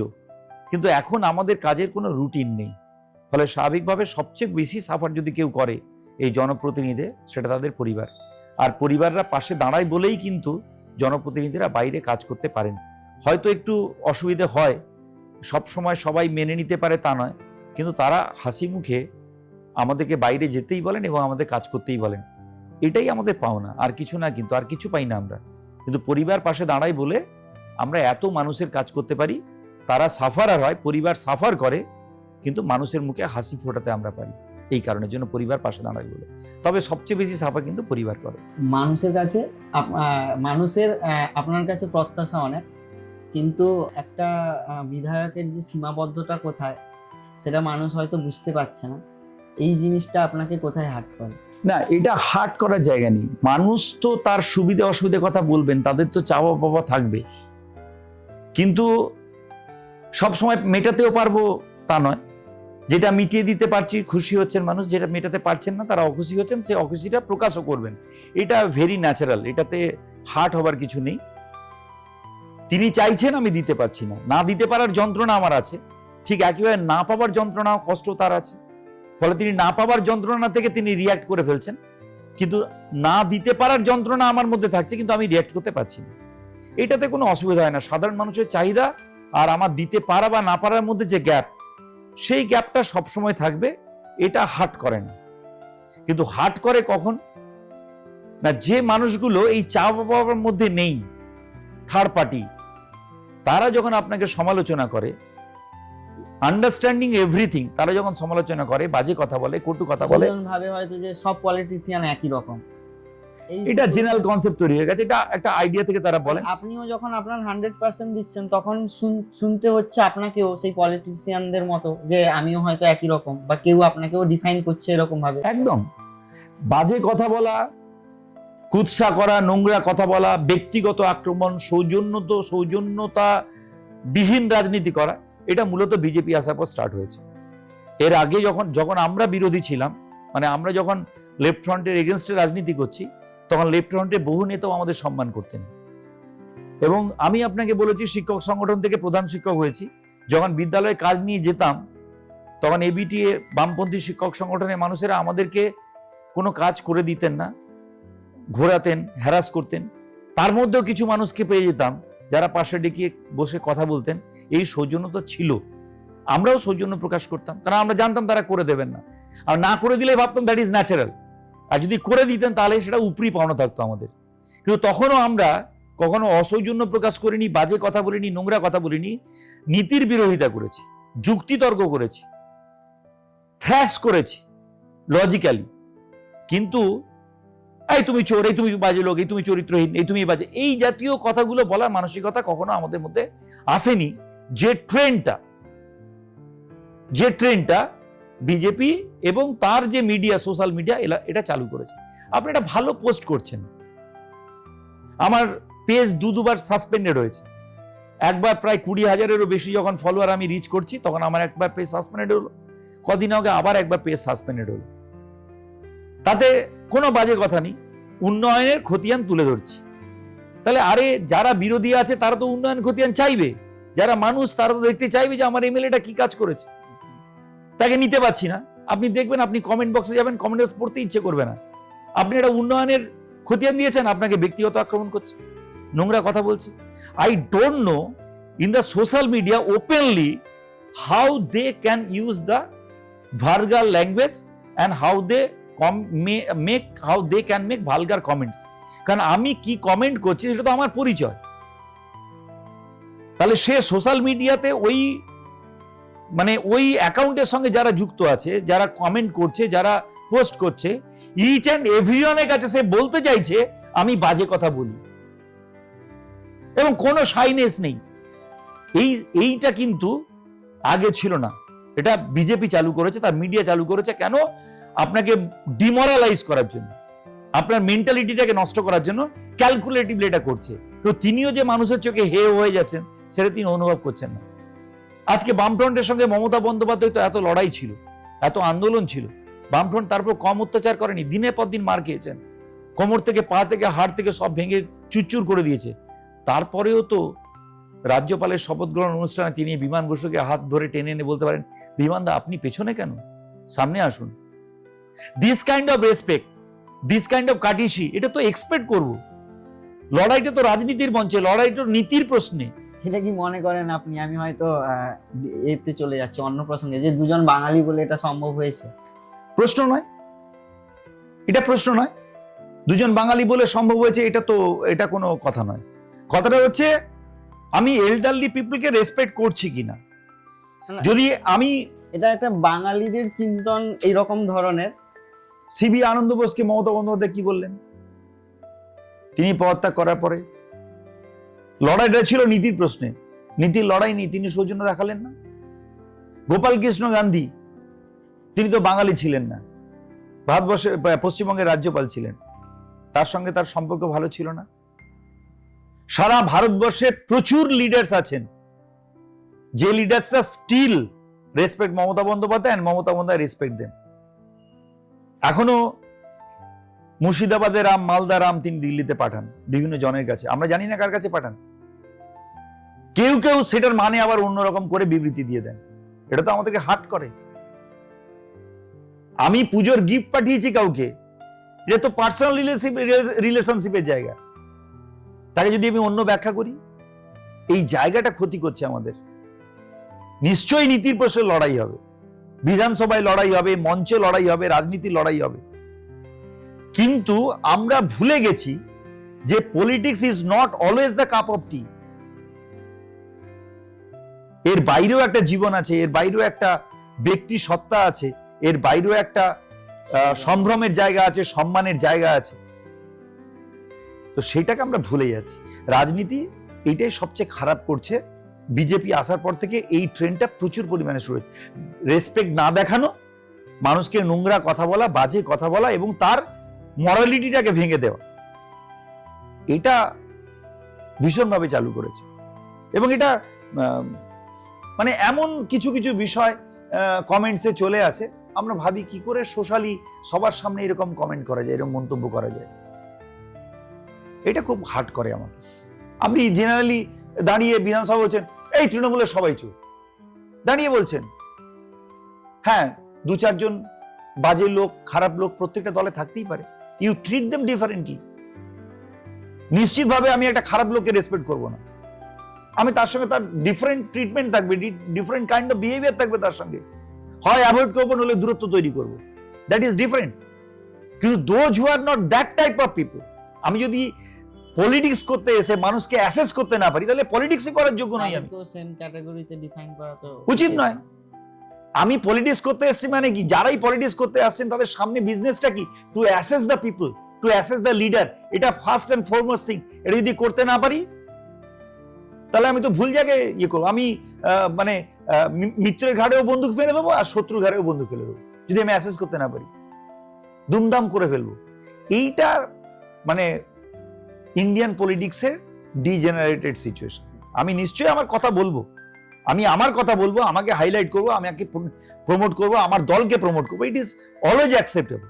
এবং সেটা করতে গিয়ে অন্যজনকে অসম্মান করা, নোংরা কথা বলা, এটা ডিফেমিং করা, ইটস নট রাইট। কোন দলের পক্ষে এটা ঠিক না। এবার আমরা একটা র্যাপিড ফায়ার রাউন্ডে আসবো স্যার। আমি প্রত্যেকটা ক্যাটাগরির একটা করে কোশ্চেন জিজ্ঞেস করবো, আপনাকে ওয়ান ওয়ার্ড দিয়ে ডিফাইন করতে হবে। ফার্স্ট হচ্ছে one word for teaching, noble profession, one word for politics, game of possibilities, one biggest fear as a MLA. নোংরা কথা শোনা, মানুষ যেটা অভ্যস্ত হয়ে গেছে এমএলএ কে বলতে, ব্যক্তিগত আক্রমণ এবং নোংরা কথা বলা, এটা সবচেয়ে বড় ফিয়ার আমার কাছে। One habit youth should quit and one habit youth should build. আরো বেশি বেশি পেশেন্স, এটা বিল্ড আপ করতে হবে, বেশি করে মানুষকে শুনতে হবে আরো, আর এই হ্যাবিটটা গ্রো করতে হবে আরো আরো, কারণ এটা যতদিন যাবে আরো বেশি গ্রো করতে হবে। One habit youth should quit, যেটা হচ্ছে ইনস্ট্যান্ট রিয়াক্ট করা, এটা আমাকে ছাড়তে হবে, মানে ইনস্ট্যান্টলি রিয়াক্ট করে দিচ্ছি, এটা একটু কমাতে হবে, এই অভ্যেসটা ছাড়তে হবে। এখনকার জেনজি আই থিঙ্ক তারা পেশেন্সটা নেই, এই কারণে হয়তো ইনস্ট্যান্ট।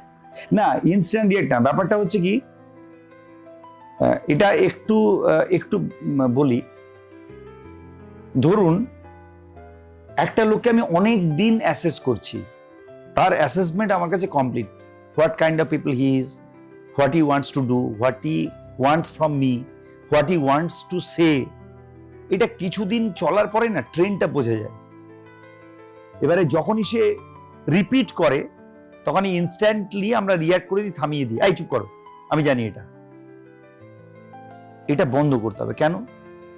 কারণটা হচ্ছে এই, একই কথা একটা লোক বারবার বারবার বলে, এই তার বলাটা হচ্ছে তার পারগেশন, তার ভেতরে যেটা জমে আছে, একইভাবে বলে বলে বলে সে নিজেকে পারগেট করে। আর আমি যদি থামিয়ে দিই, রিয়াক্ট করে দিই, তাহলে সে স্টপ হয়ে যায়। এইখানটাতে পেশেন্স ধরাটা দরকার, আরো বেশি করে এটা অভ্যেসটা ত্যাগ করা দরকার। কি বলছে আরেকটু বলুক, আরেকটু বলুক, আরেকটু বলুক, কারণ মানুষ যত বেশি বলে তত হালকা হয় মানুষ। এই হালকা করাটা যেহেতু আমরা পাবলিক লাইফে আছি, এটাও মানুষকে করতে দিতে হয়। এটা আমি চট করে ফেলি আর কি, ঠিক আছে ঠিক আছে, এটা একটু কুইট করতে হবে আমাকে, আর পেশেন্স তৈরি করতে হবে মানুষের কথা শোনার জন্য, আরো বেশি করে শোনার জন্য। অসংখ্য ধন্যবাদ স্যার আমাদের শোতে অংশগ্রহণ করার জন্য, আমাদের পডকাস্টে এসে আপনার মূল্যবান সময় ব্যয় করার জন্য এখানে এসে। আমারও ভালো লাগছে যে অনেকগুলো কথা মন খুলে বলতে পারলাম। অ্যাকচুয়ালি এখন মঞ্চটা তো মন খুলে কথা বলার জায়গা নয়, ফলে নিজের অনেক কথা বলা যায় না। তো আপনাদের পডকাস্টে সেই কথাগুলো বলতে পারলাম। কার ভালো লাগবে কার ভালো লাগবে না জানি না, কিন্তু নিজের কথাগুলো বলতে পারলাম, যেটা আমি বিলিভ করি, যেটা আমি বিশ্বাস করি এবং যেভাবে চলতে চাই, সেই কথাগুলো আপনাদের পডকাস্টের মাধ্যমে মানুষের কাছে বলতে পেরে আমার ভালো লাগছে। ধন্যবাদ।